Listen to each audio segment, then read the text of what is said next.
saya pertama kali ucapkan terima kasih kepada semua sebenarnya. Jadi majlis ini adalah satu penghargaan pada fan, dan saya anggap dengan kehadiran fans pun ni, saya anggap terharu dan gembira tau. Sambutan sangat baik, dan ini adalah peluang untuk semua fan-fan kat sini, ada Johor Fan Club, dapat bersatu, dapat mengenal each other sebelum kita bermula musim baru. Jadi saya sangat appreciate, dan saya besar hati ni. Betul, really juga. Betul lah. Terima kasih lah semua datang ni. Sambutan ni memang menggalakkan sebenarnya. Kita dapat permohonan ini ramai, tapi sebabkan Dewan hanya boleh tampung 180 orang, banyak fan yang saya terpaksa tolak. Tapi insyaAllah ada rezeki, kita cari hotel yang lebih besar, lebih selesa, kita beri peluang kepada semua fan yang datang, kita proceed terus, insyaAllah. Selesa dekat sini.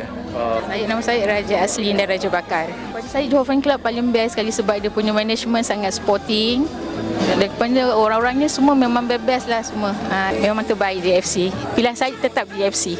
Pada saya Johor Fan Club ni dah cukup sempurna. Cuma pada saya kalau boleh kita nak dapatkan lagi silaturahim antara satu sama lain lah. Sebab kita negeri kita banyak daerah. Jadi kalau boleh dapat ramai-ramai kita join Johor Fan Club ni, kerana sebab kita dah ibarat macam satu keluarga. Eratkan lagi silaturahim. Istimewaan dia kita dapat pergi away, pergi mana-mana, dapat tengok bola, lepas tu kita dapat kenal antara satu sama lain lah.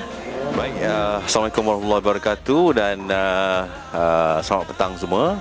Baik, saya first of all saya ingin mengucapkan terima kasih kepada Johor Fan Club, okey, yang support Kingston Hotel Johor Bahru. Kepada Presiden kita, saya ucapkan terima kasih banyak kerana support Kingston Hotel Johor Bahru, dan sama-sama kita doakan semoga perjalanan majlis malam ini berjalan dengan lancar. Okey.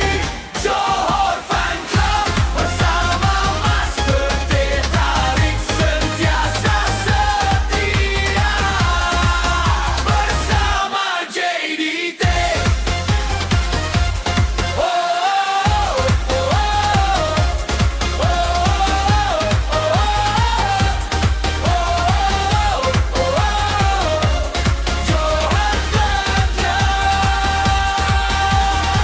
Bila perlu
bersama Johor selamanya. Kami bersama dalam setiap perlawanan. Sorakan demi sorakan, bawa semangat kemenangan. Luaskan kuasamu Johor.